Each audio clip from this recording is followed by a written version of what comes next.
So today we are celebrating Swami Brahmananda Maharaj's birthday. Actually, according to lunar calendar, it was yesterday. But we celebrate, no? Friday. Friday. Okay, Friday. But we are celebrating Sunday. We used to do 2 days. Friday also, the birthday, and also celebration day. But ultimately it is too much. So also devotees, it is too much for devotees and also for we who prepare the puja, no? All the items. So it is now done 1 day. But today is also, it is the birthday of Swami Trigunatitananda, who came here and gave his life in the West while preaching Vedanta in the San Francisco. Trigunatita. And today also, because it is Brahmananda Madhya, we are connected with, as Mahajogananda told you earlier, that Swami Brahmananda, while in the trip to South India, he heard somewhere this beautiful tune of Ramnam, and he was overwhelmed, and then he was so much fond of it that he asked his companions. He used to go always, Maharaj is like Maharaj, king. With him will go a singing group, a cooking group, all types of people will be around. Whenever a king wants anything like that, he was a Raja, Maharaja. Actually, in his majesty, he was like that. And he used to take with musicians, good musicians, some monks. And they adapted the music from there. And then he started in Belur Math, this Ram Nam, what we sang. And then now it has become popular.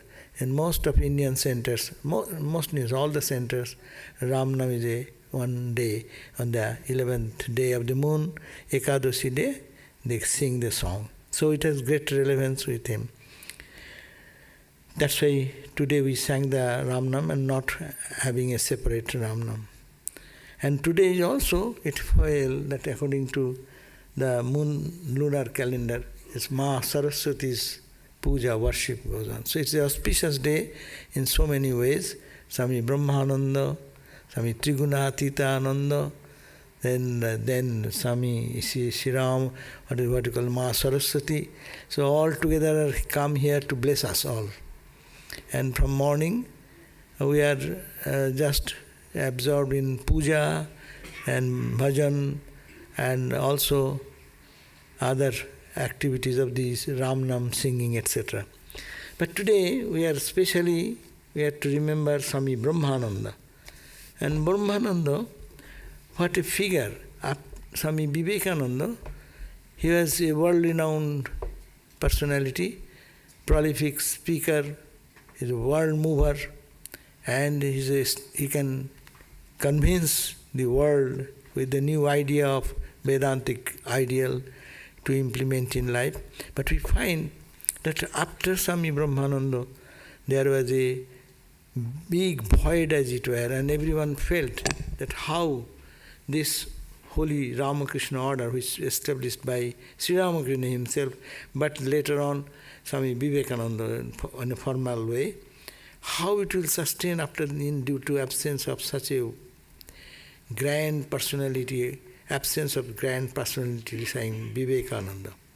And really, India was also going through very tough time.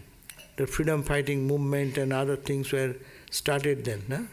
And mission, this Ramakrishna order, as per instruction of Swami Ramakrishna's ideal, and Swami Vivekananda put into the words that it will be totally free from any political movement, political activities, no connection with any political activity. And so the whole India was arising inspired by Swami Vivekananda's inspiration to love the country, to make it free from all bondage, from the British rule. So one side this big struggle is going on, and Ramakrishna Mission is not doing anything. They are only pulling the best, brilliant students of the universities and making them monks.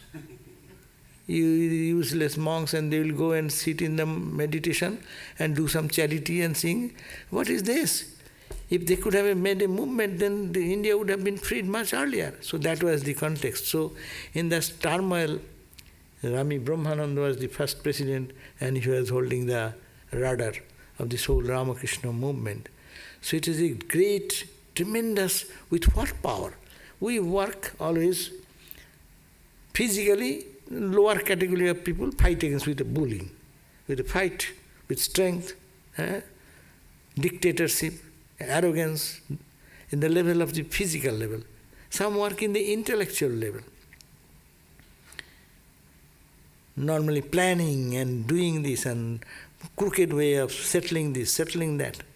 But it is only Swami Brahmananda, he didn't do anything. He ruled the whole order and also set an example before this countrymen as also for the people in the West, that to build up your spiritual strength, to be a dynamo of spirituality.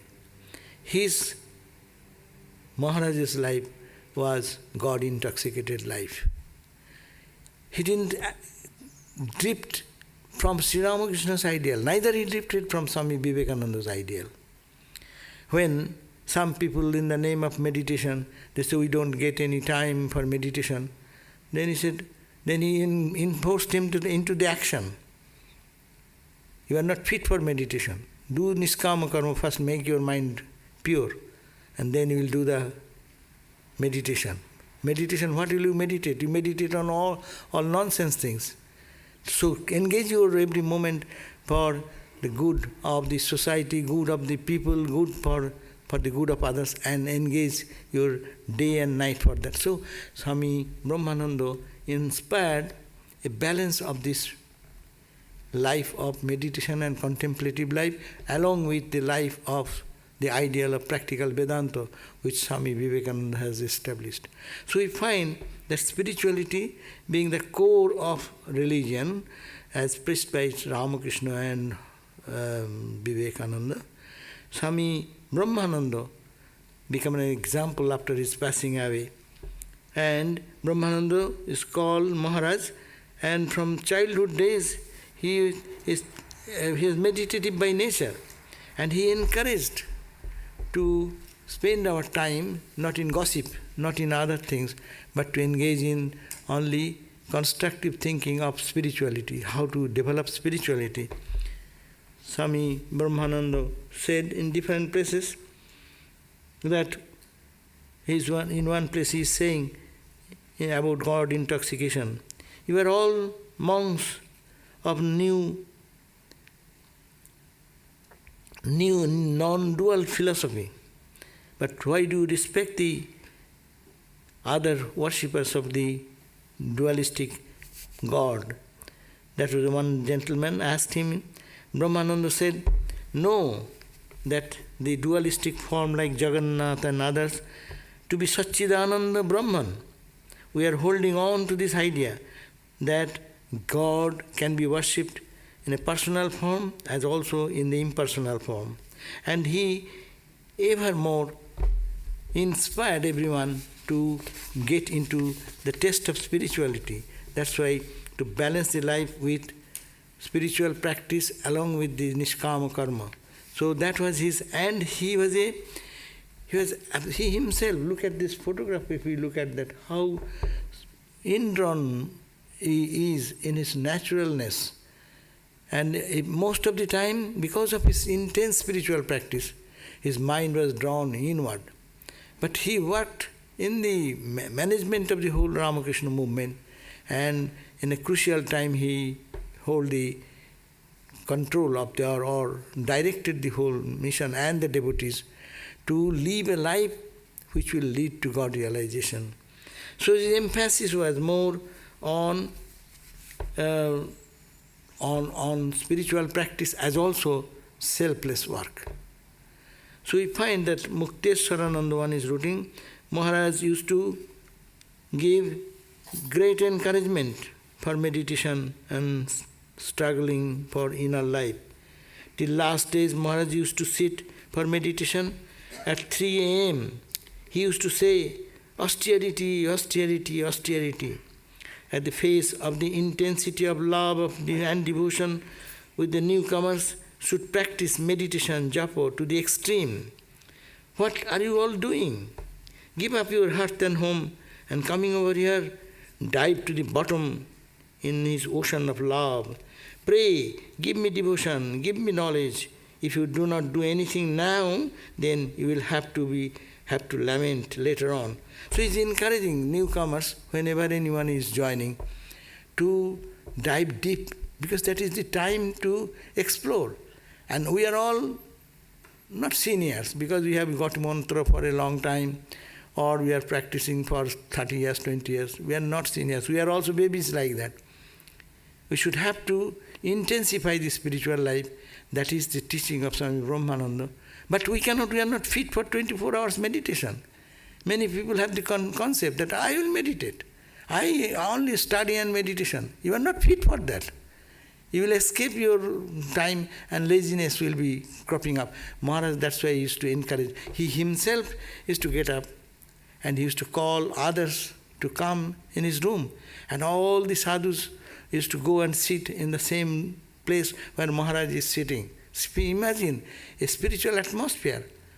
That early morning, everyone is up and coming to Brahmananda Maharaj's room and sitting in the floor and meditating. And that is the way they learned how to get up in the early morning regularly, how to practice spiritual discipline. And work was tremendous work in those days of early Belur Math, you all know. It was so financially so poor, and they have no proper food, proper other things.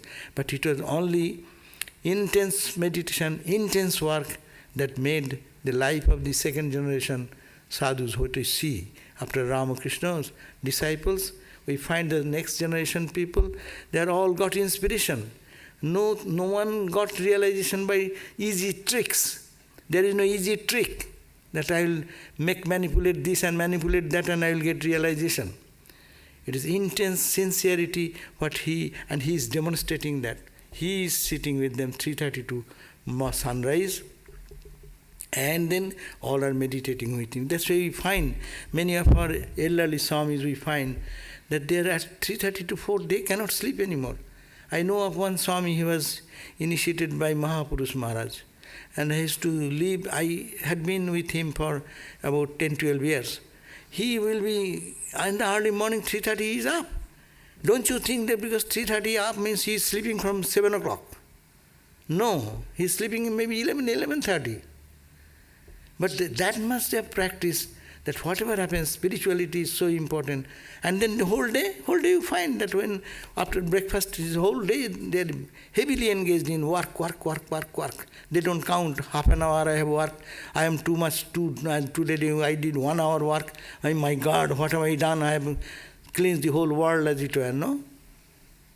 So it is not that, it is a sincere service to God as also deep meditation and deep practice of spirituality. So that is the teaching from Swami Brahmananda. That anyone who wants genuine spirituality should have to read Eternal Companion, and when you read that, everywhere he is inspiring. What are you doing? Time is passing away, days are going away, you do not know how long you are here in this world. Why are you spending in gossip? Why are you talking other things? Do japa or do work. Either do japa or do work. So there is uncompromising teaching from there.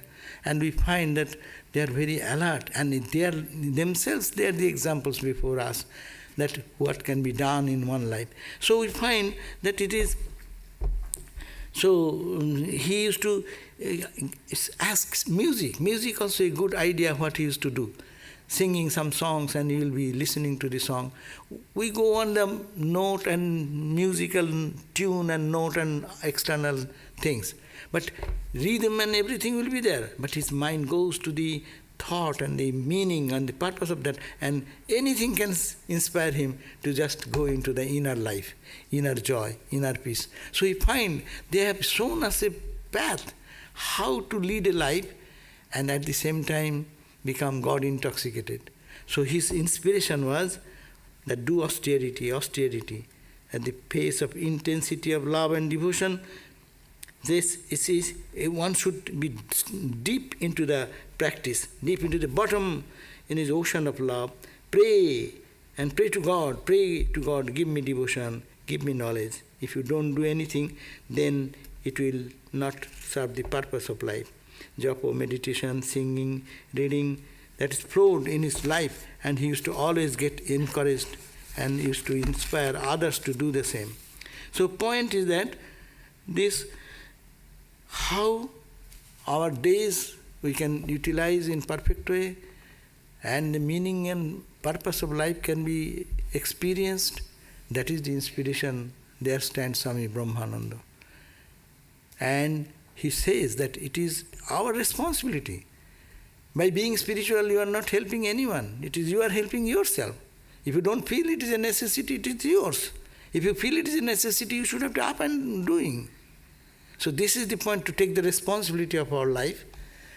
And we think that I am doing for you, I am doing for somebody, I am helping you too much. No one needs my help. The world goes on without me, without any one of us. Only this is an opportunity. Through this opportunity, we can develop that spirit of service and spirit of serving God, and whole day, if I can tune my life in God consciousness, the joy is ours, joy is yours. So this is the inspiration what we can get Swami Brahmananda, and how you can be totally absorbed in action, and that is totally absorbed in God. Karmani akarmaja pasyet, akarmani cha karmaja. In the Gita, this verse is very famous. He who sees in akarma, inaction or non-action, action there in non-action. And in action, non-action. And that is the person who is established. That is symbolized in the life of Swami Brahmananda. Trigunatitananda, who came, in what condition he worked here. That those early days of San Francisco, and what was the financial condition, what was the support system, and how much he did, and how much he dedicated himself. Day and night served whoever coming for their cause, teaching them, giving them spiritual instruction, working labor hard to create Shanti Ashram, continue the Shanti Ashram work, to build up the old temple of San Francisco, and preaching Vedanta, and died preaching while he was preaching Vedanta. No? So, see, these are the examples before us. So, we should remember these high spiritual values of life, and how this one life can be made meaningful. Otherwise it is a waste. Swasyam eva marta pachyate jayate pachyate punaha. And Kathopanishad says, our life is like worthless. The seeds you plant anywhere, it grows into a plant, and then gives some seeds come, grain, or some grains come, and it fall down, die. We are born like that, we will grow like that, we will die one day. Not good for neither myself or not for anyone. It is a wastage of life. Here stands Brahmananda Maharaj inspiring us. Do now, from today, make a resolution that I will lead this life this way. Try best as you can. And many people are doing. I won't name the name. Even here, when some people are sitting here, I have seen them. What a rigid resolution. I'll sit in the morning at 5 o'clock. I'll come at 5 o'clock. And here, we are sleeping, but some devotees come over here at 5 o'clock. Every day, no compromise. So this is the point. Not that with that resolution, in one day he is going to high into heaven. That's not the question. But the resolution, the strong resolution, the purpose of life, We cannot spend life leisurely and waste our life in thinking other than God. So this is the inspiration we get from Maharaj Trigunatītananda Swami. Our whole day, we thought about that, and let us take a resolution. Rather than worshipping, we can easily make God an object of worship. That's why Swami Vivekananda used to say, don't make me an idol. Idol means, in India it has happened. If you want to celebrate some holy man or great person, that day is a holiday. Holiday means what? Well, just go eat, sleep, dance, and not to school, not to do anything. Enjoy the fun. Hurry, for what reason you are enjoying the holiday? You should live at the ideal, for the purpose which is dedicated that day. That means intensely to work and think of the greatness of the person for whose remembrance that day is off. But people forget them. And then simply after 1 or 2 years, they will make an idol, make a statue of him, and wave incense around him, and praise ha, hu, gonda, a new mantra will come up and make him an idol. Finish. That means you go into the closet. I don't take anything from your life. I worship you. Swami Vivekananda says, don't make me a statue like that. No? Don't wave incense around me, thinking that take my ideal and manifest in the life. So this is the call of Ramakrishna and his disciples. So we are fortunate that we are in the fold of that lineage, and we can really take a resolution to make our life peaceful, our own benefit, for our own purpose, not thinking that I will change the world. And many people think that I will change the world. Arati, you change the world? Who are you? You're a guinea pig. In the 8.45 billion of people, and you will change the world, no? You cannot change yourself and you change the whole world. I'll write a book and it will all change the world. Everyone writing a book and doing everything, and I will do this. That zeal is good, that I will do. That zeal should be applied. Let me understand who am I, or what is my real spiritual life, and how I can be established in joy, in pleasure and pain, in suffering and misery. How I can be balanced in my life, how I can be little something puzzles me, little something destroys my peace. What type of spirituality is this? So this is the learning point that Maharaj teaches. Dive deep, dive deep, dive deep. Thank you all. So we'll have our evening prayer now, and I pray today to all the divine entities, Maharaj Trigunatītananda Swami, Mother Saraswati is sitting over here, so let all of them bless us to give the right wisdom, right knowledge, and inspire us to go inward in our life. Om Shanti, Shanti, Shanti. Peace, peace, peace.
Tell Bhagavan.